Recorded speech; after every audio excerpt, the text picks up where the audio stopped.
12 November 1996 டெல்லிக்கு பக்கத்துல சக்ரி தாத்ரி அப்படிங்கிற ஒரு கிராமத்துல இருந்த ஜனங்கள் சுமார் ஒரு சாயந்தரம் 6:40 மணிக்கு வானத்துல ரெண்டு மிகப்பெரிய தீ பிழம்பா எரிஞ்சு விழுற ரெண்டு விமானங்களை பாக்குறாங்க. என்ன நடந்துச்சு அப்படிங்கறத பார்க்கலாம். சவுதி பிளைட் ஒரு போயிங் 747 பேசஞ்சர்ஸ் ஏத்திட்டு டெல்லியில இருந்து கிளம்பி சவுதி நோக்கி போகுது.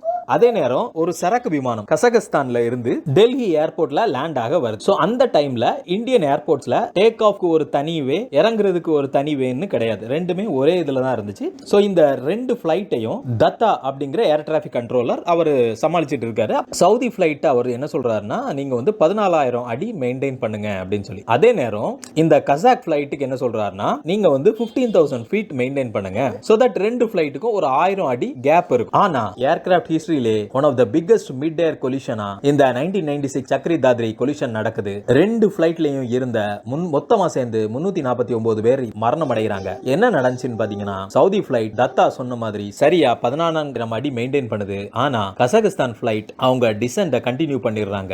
அதுக்கு என்ன காரணம் சொன்னாங்கன்னா, அவங்களுடைய புவர் கம்யூனிகேஷன், அவங்களால அந்த இங்கிலீஷை ப்ராப்பரா அண்டர்ஸ்டாண்ட் பண்ண முடியல. அது போக அவங்களுக்குள்ளாலே நடந்த சில குழப்பங்கள்னால அவங்க என்ன நினைச்சிட்டாங்க, இந்த சவுதி ஃளைட்டுக்கு அவர் சொன்னார்ல 14,000 அடி மெயின்டைன் பண்ணுங்கன்னு, அதுதான் அவங்களோட ஆல்டிடியூட்னு நினைச்சு 14,000 அடிக்கு இறங்கிட்டாங்க. ஜஸ்ட் செகண்ட்ஸ் பிஃபோர் கிராஷ்க்கு தான் அவங்களுக்கு தெரிய வருது.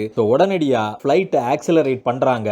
ஆனா கசாக் ஃளைட் உடைய லெஃப்ட் விங் இந்த சவுதி 747 உடைய லெஃப்ட் விங்க ஸ்லைஸ் பண்ணிருது. ரெண்டு பிளேனுமே மிட் ஏர் கொலிஷனால கண்ட்ரோல் இல்லாம ஒரு ஸ்பைரல் ஆகி சூப்பர்சோனிக் ஸ்பீட்ல அது கிராஷ் ஆயிருது. இன்வெஸ்டிகேஷன் எல்லாமே இந்த கசாக் ஃளைட் உடைய எரர் அப்படின்னு சொன்னாலும் சில விஷயங்கள் இதை தடுத்திருக்கலாம் அப்படின்னு சொன்னாங்க. என்னன்னா, அந்த டைம்ல டெல்லி இந்திரா காந்தி ஏர்போர்ட்ல ரொம்பவே பிரைமரியான ரேடார் தான் இருந்துச்சு. அதாவது அந்த ரேடார்ல ஜஸ்ட் வெறும் புள்ளிகள் மாதிரி தான் அந்த ஃளைட்ஸ் வந்து தெரியும். வேற எந்த இன்ஃபர்மேஷனுமே இருக்காது. ஆனா அதுக்கப்புறமா ஒரு செகண்டரி சர்வேலன்ஸ் ரேடார் அது எல்லாமே இருந்துச்சுன்னு வைங்களேன். அதுல எந்த ஃளைட் அதனுடைய ஆல்டிடியூட் என்ன எல்லாமே தெரியும். சோ இது இருந்திருந்தனா தத்தா இமிடியேட்டா அலர்ட் பண்ணிரலாம். அடுத்ததா என்னன்னா, டிசென்ட் ஆகுறதுக்கு ஒரு தனி ஒரு வழி, அசென்ட் ஆகுறதுக்கு ஒரு தனி ஏர் காரிடார்னு சொல்லுவாங்க. சோ இது வந்து இல்ல, ரெண்டுமே ஒரே ஏர் காரிடார்ல தான் இருக்கு. இது இருந்திருந்தனா இந்த கொலிஷன் நடந்திருக்காது அப்படின்னு சொல்லி. மூன்றாவதா எல்லா பைலட்ஸுமே இங்கிலீஷ் மேண்டேட்டரி, அதுவும் ரொம்ப தரவா தெரியணும். அது வந்து ஏர் டிராபிக் கண்ட்ரோல் எல்லாருமே ப்ராப்பர் இங்கிலீஷ் கம்யூனிகேஷன் இருக்கணும் அப்படின்னு சொல்லியிருந்தாங்க. சோ இந்த டெட்லி டிசாஸ்டர் நிறைய பாடங்கள் சொல்லி கொடுத்துச்சு. ஆனாலும் இன்னைக்கு வர